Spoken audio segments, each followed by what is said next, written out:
Australia के Sydney में Saudi अरब की 2 लड़कियों का कत्ल पुलिस के लिए भी रहस्य साबित हो रहा है। करीब 2 महीने बीत जाने के बाद भी पुलिस भी ये पता लगाने में नाकाम है कि ये कत्ल है या खुदकुशी। मीडिया रिपोर्ट्स के मुताबिक ऑस्ट्रेलियाई पुलिस अब इस मामले की जांच में अमेरिकी खुफिया एजेंसी FBI की मदद लेने जा रही है।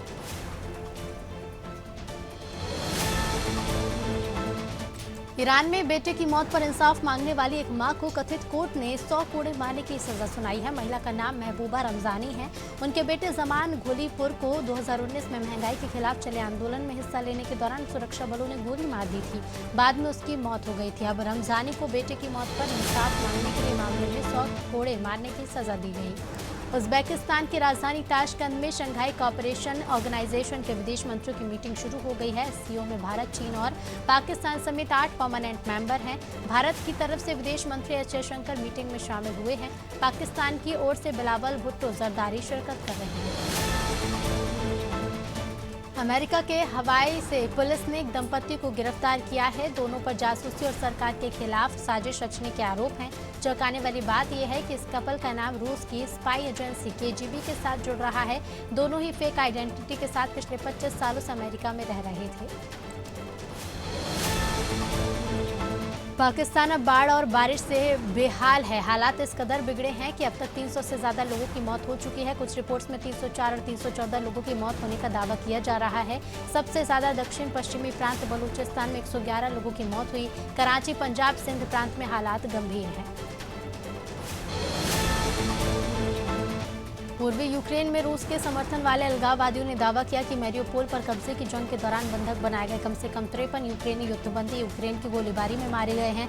रूसी रक्षा मंत्रालय के प्रवक्ता लेफ्टिनेंट जनरल इमोर कोनाशेंकोव ने भी कहा कि यूक्रेन की ओर से रूसी नियंत्रण वाले दोनेट्स्क क्षेत्र में ओलेनिवका कस्बे के जेल पर रोक लगा दी गई। अमेरिकी सदन के स्पीकर नैंसी पेलोसी की संभावित ताइवान यात्रा पर विवाद चल रहा है, लेकिन विशेषज्ञों का कहना है कि असल ध्यान इस बात पर दिया जाना चाहिए कि अमेरिका और चीन इस मुद्दे पर ऐसा क्या रुख अपनाएंगे कि मामला हाथ से ही ना निकल जाए। नैंसी पेलोसी की संभावित यात्रा की घोषणा के बाद से ही कयास लगाए जा रहे हैं कि चीन इसका जवाब देने के लिए क्या कूटनीतिक और सैन्य कदम उठा सकता है।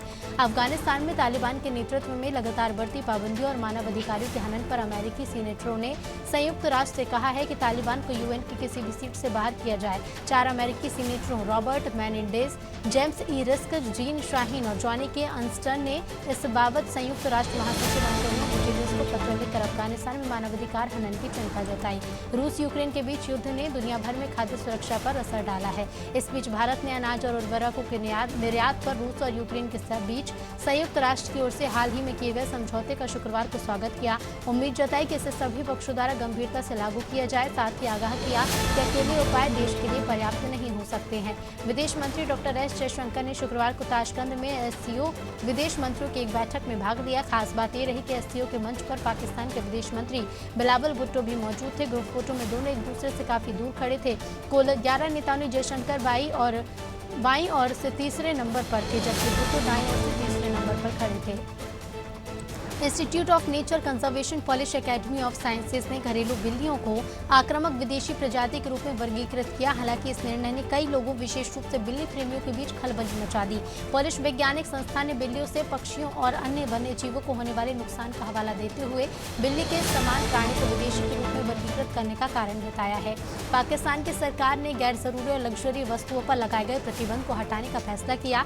देश में नकदी की कमी और घटते विदेशी मुद्रा भंडार को नियंत्रित करने के लिए सरकार ने हाल ही में ये प्रतिबंध लगाए थे। वित्त मंत्री मिफ्ताह इस्माइल की अध्यक्षता में मंत्रिमंडल की आर्थिक समन्वय समिति ने गुरुवार को अपनी बैठक में $8.5 करोड़ मूल्य गेहूं खरीदने की अनुमति दी। काबुल इंटरनेशनल क्रिकेट स्टेडियम में शब-ए-ज़ीज़ टूर्नामेंट के दौरान एक विस्फोट की खबर सामने आई। रिपोर्ट्स के मुताबिक कई लोग घायल हो गए। अफगानिस्तान के पत्रकार अब्दुल हक ओमैरी के मुताबिक अफगानिस्तान में शब-ए-ज़ीज़ क्रिकेट टूर्नामेंट के दौरान काबुल इंटरनेशनल क्रिकेट स्टेडियम के अंदर एक विस्फोट हुआ। कोरोना वायरस महामारी अब भले ही सुर्खियों से हट गई हो, लेकिन उसके असर से अभी तक मुक्ति नहीं मिली। दुनिया के कई हिस्सों में संक्रमण के नए मामलों और उस कारण मौतों का सिलसिला जारी है। इस बीच एक ताज़ा अनुसंधान में सामने आया है कि कोरोना वायरस से संक्रमित हुए कई लोग अभी भी उसके दीर्घकालिक प्रभाव से पीड़ित हैं।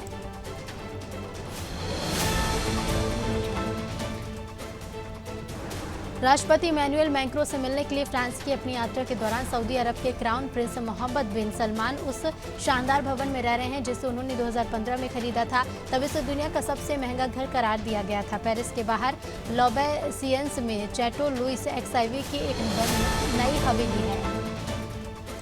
भारत के दो पड़ोसी देश पाकिस्तान और चीन अपनी मल्टी बिलियन डॉलर की परियोजना में अफगानिस्तान को शामिल करने के लिए काफी उत्सुक नजर आ रहे हैं। हालांकि भारत की ओर से इसकी आलोचना की गई है। चीनी विदेश मंत्री वांग यी ने अफगानिस्तान में चीन पाकिस्तान आर्थिक गलियारे के विस्तार का समर्थन करने की पेशकश की।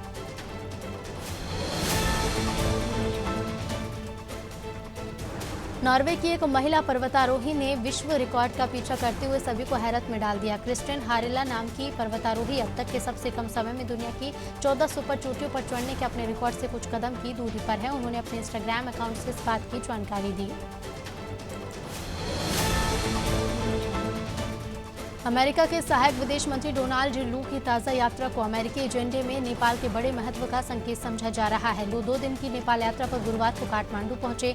डोनाल्ड लू उस समय नेपाल आए जब नेपाल में अमेरिका के एसपीपी को लेकर विवाद छिड़ा हुआ है। आलोचक इस प्रोग्राम में नेपाल के शामिल होने के इरादे की कड़ी आलोचना कर रहे हैं।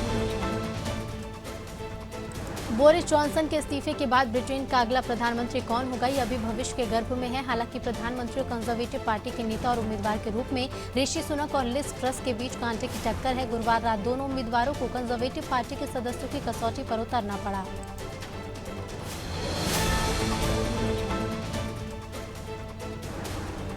श्रीलंका में राजनीतिक अस्थिरता के जारी माहौल से अब देश का भविष्य प्रभावित हो रहा है। अंतर्राष्ट्रीय कर्जदाता एजेंसी और निवेशकों में अभी तक ये भरोसा पैदा नहीं हुआ कि राष्ट्रपति रानिल विक्रमसिंघे की सरकार टिकाऊ होगी।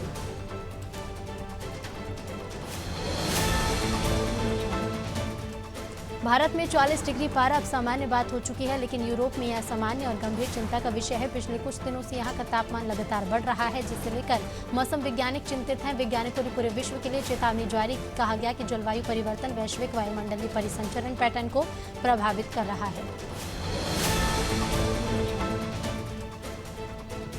संयुक्त राष्ट्र महासभा के स्वच्छ, स्वस्थ और टिकाऊ पर्यावरण को मानव अधिकार के रूप में मान्यता देने वाले प्रस्ताव का भारत ने समर्थन किया। भारत ने इस प्रस्ताव के समर्थन में वोट किया। हालांकि प्रस्ताव के एक पैराग्राफ से खुद को अलग कर दिया। ये पैराग्राफ प्रस्ताव के सार से संबंधित है। 193 सदस्यीय महासभा में 161 मतों के साथ इस प्रस्ताव को पारित किया गया है। कोरोना के साथ ही अब मंकी पॉक्स भी तेजी से दुनिया भर में फैल रहा है। अब तक के 78 देशों में दस्तक दे चुका है। यूरोप और अमेरिका में इसके सबसे ज्यादा केस मिल रहे हैं।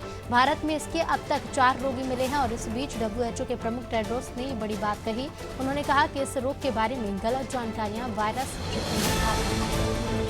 भारत और रूस ने आतंकवाद के खिलाफ पर सहयोग और गहरा करने का फैसला किया है। दोनों देश संयुक्त राष्ट्र और अन्य मंचों पर इस मामले में एकजुट होंगे। ये सहमति गुरुवार को मॉस्को में विदेश मंत्रालय सचिव संजय वर्मा और रूसी विदेश मंत्रालय के अधिकारियों के बीच मॉस्को में बनी। वर्मा ने रूसी अधिकारियों के साथ संयुक्त राष्ट्र से संबंधित मुद्दों पर परामर्श के लिए भारतीय प्रतिनिधिमंडल का नेतृत्व किया है। उत्तर कोरियाई नेता किम जोंग उन ने धमकी दी है कि वो अमेरिका और दक्षिण कोरिया के साथ संभावित सैन्य संघर्षों में अपने परमाणु हथियारों का इस्तेमाल करने के लिए पूरी तरह तैयार हैं। किम ने दावा किया कि उनके प्रतिद्वंदी कोरियाई प्रायद्वीप को युद्ध की कगार पर धकेल रहे हैं। किम ने 1950-53 के कोरियाई युद्ध की समाप्ति की 69वीं वर्षगांठ पर पूर्व सैनिकों को संबोधित किया। खबर बदायूं से, जहां आलापुर के वार्ड नंबर 12 में पाकड़ का पेड़ जो कि जमीन पर गिरा हुआ था, अचानक पाकड़ का पेड़ जमीन से उठकर अपने आप सीधा खड़ा हो गया। जब यह खबर मोहल्ले वासियों को मिली तो वो देखने के लिए पहुंचे और इस तरह से लोगों का जनसैलाब इकट्ठा होने लगा। वहां बनी मजार पर सभी धर्म के लोगों ने आकर पूजा अर्चना की और मन्नत मांगी। बीकन गांव से करीब 1 किलोमीटर दूर स्थित लखापुर तालाब में एक अज्ञात व्यक्ति की लाश मिलने से क्षेत्र में सनसनी फैल गई। सूचना पर पहुंची पुलिस और लोगों की मदद से बाहर निकालकर शव को पोस्टमार्टम के लिए सामुदायिक स्वास्थ्य केंद्र पर भिजवाया। फिलहाल पुलिस ने मामले की जांच शुरू कर दी है।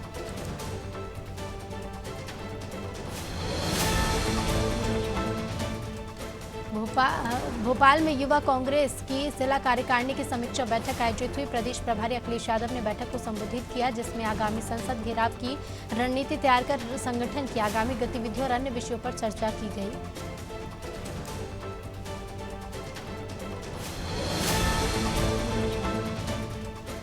धर्मजयगढ़ में घर से लगभग 7 फीट का अजगर निकला। अजगर निकलने की सूचना पर आसपास के लोगों में दहशत का माहौल बन गया। इसके बाद आसपास के लोगों ने रेस्क्यू कर अजगर को पकड़ा और पकड़े गए सांप को निकट के रिजर्व फॉरेस्ट में सुरक्षित छोड़ा गया। तब जाकर लोगों ने राहत की सांस ली है।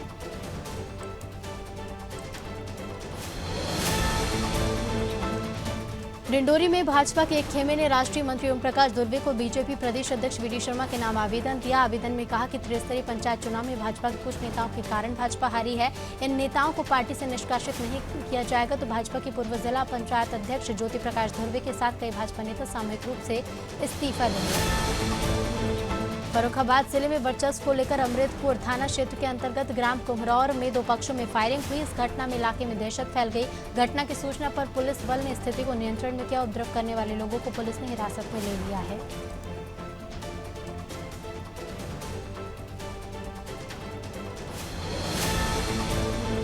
गाडरवारा में एनटीपीसी द्वारा आजादी का अमृत महोत्सव के अंतर्गत बिजली महोत्सव कार्यक्रम आयोजित किया गया, जिसमें भारत सरकार द्वारा विद्युत क्षेत्र में की गई प्रगति के विषयों की फिल्म का प्रदर्शन किया गया। अक्षय ऊर्जा और सौर ऊर्जा के क्षेत्र में किए जा रहे कार्यों का विमोचन किया। लाभार्थियों द्वारा योजनाओं और ऊर्जा के नवकरणीय और नवीनीकृत स्रोतों के बारे में बताया गया है। जबीरा से खबर, जहां नोटा विद्युत वितरण केंद्र मुख्यालय के वार्ड क्रमांक 17-18 में महीनों से बिजली सप्लाई बंद है, जिसे लेकर ग्रामीणों ने आक्रोश बढ़ता जा रहा है। ग्रामीणों ने बिजली विभाग के अधिकारियों पर अनसुनी के आरोप लगाए हैं। अब ग्रामीणों का गुस्सा एक बार फिर से विद्युत कार्यालय पहुंचकर फूटा है।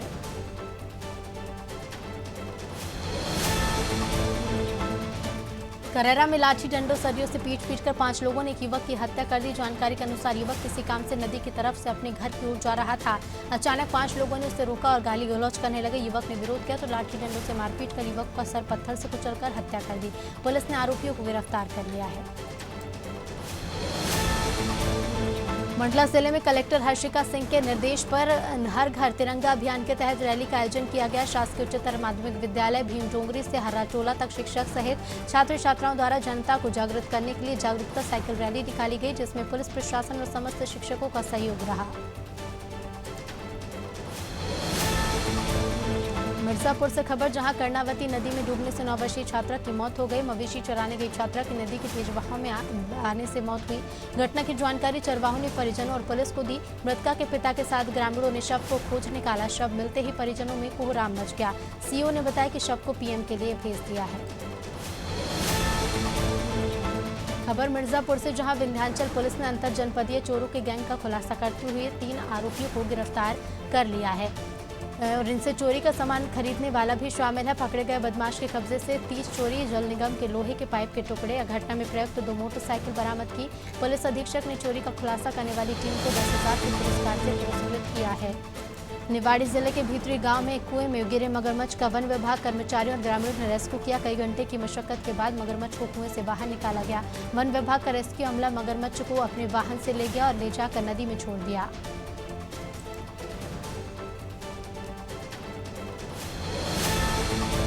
शामली के कांधला कस्बे के दिल्ली सहारनपुर हाईवे भारसी मोड़ के पास आवारा सांड और बाइक सवार दंपत्ति की भिड़ंत हो गई। बाइक सवार युवक की मौके पर ही मौत हो गई। मृतक की पत्नी गंभीर रूप से घायल हुई। मौके पर पहुंची पुलिस ने घायल को सरकारी अस्पताल भर्ती कराया है।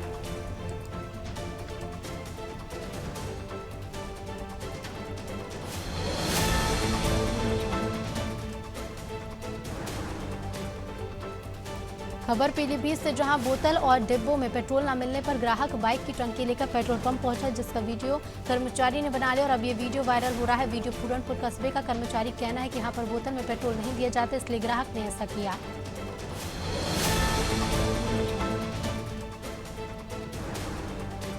रायबरेली में इनोवा और वैन में भिड़ंत हो गई। हादसे में एक की मौत हो गई जबकि 3 घायल हुए। स्थानीय लोगों की मदद से घायलों को एम्बुलेंस से अस्पताल भिजवाया गया। घटना की जानकारी पर पुलिस पहुंची। फिलहाल पुलिस मामले में आगे की कार्रवाई कर रही है।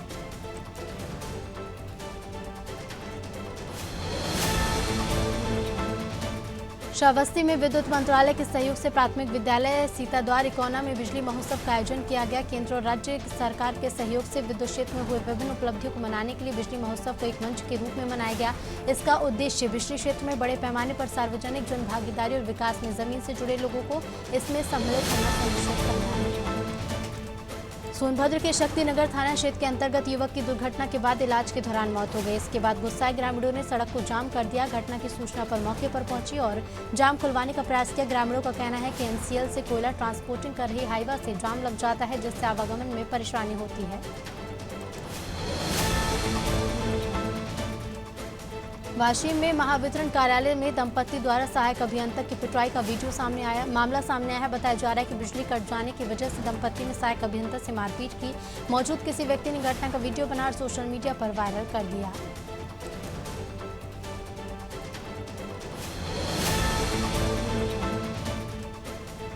कोंडागांव में आयोजित कार्यक्रम में शामिल हुए आदिवासी नेताओं ने कार्यकर्ताओं के साथ अधीर रंजन चौधरी और अजय चंद्राकर का पुतला फूंका और मुर्दाबाद के नारे लगाए। इस दौरान आदिवासी नेता बंगाराम सोढ़ी ने कहा कि भाजपा और कांग्रेस के बड़े नेताओं ने आदिवासियों का अपमान किया, ये क्षमा योग्य नहीं है।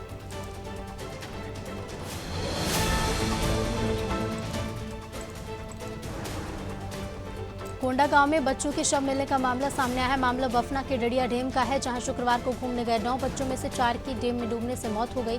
मौके पर पहुंची पुलिस ने 3 बच्चों के शव को बरामद कर लिया है, जबकि एक बच्चा अभी भी लापता है। पुलिस और गोताखोर की टीम लापता बच्चे की तलाश कर रहे हैं। कांग्रेस सांसद अधीर रंजन चौधरी ने अपने बयान के लिए राष्ट्रपति से माफी मांग ली है। इसके बाद भी उनके खिलाफ देश भर में प्रदर्शन का सिलसिला जारी है। तो वहीं बता दें आपको कि छत्तीसगढ़ के जैजैपुर में बीजेपी युवा मोर्चा ने अधीर रंजन चौधरी का पुतला दहन किया।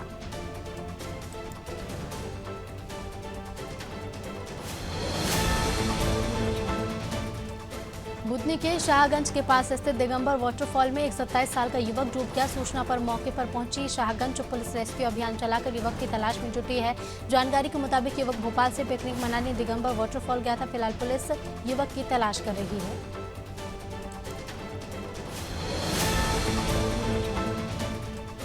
इंदौर में नगर निगम ने अचानक से प्लास्टिक को पूरी तरीके से प्रतिबंधित कर दिया है। इसे लेकर उद्योगपतियों का कहना है कि जिस तरह से राज्य सरकार और इंदौर नगर निगम ने प्लास्टिक बैन का फरमान अचानक से निकाला, इससे आम आदमी के बजट पर असर पड़ेगा, क्योंकि उद्योगपति पैकिंग के लिए तकरीबन 1 लाख से अधिक प्लास्टिक की थैलियों का निर्माण करवाता है। और इटारसी रेलवे स्टेशन का प्लेटफॉर्म नंबर 6 शुक्रवार को छावनी में तब्दील हो गया। कर्मभूमि एक्सप्रेस पे बांग्लादेशी यात्रियों की सूचना पर स्टेशन पहुंची पुलिस टीम ने कर्मभूमि एक्सप्रेस के जनरल कोच में सभी यात्रियों की आईडी चेक की। हालांकि जांच पड़ताल में पुलिस के हाथ कुछ नहीं लगा। बता दें, इटारसी थाने के टीआई राम स्नेही चौहान को सूचना मिली थी कि ट्रेन में बांग्लादेशी यात्रा कर रहे हैं।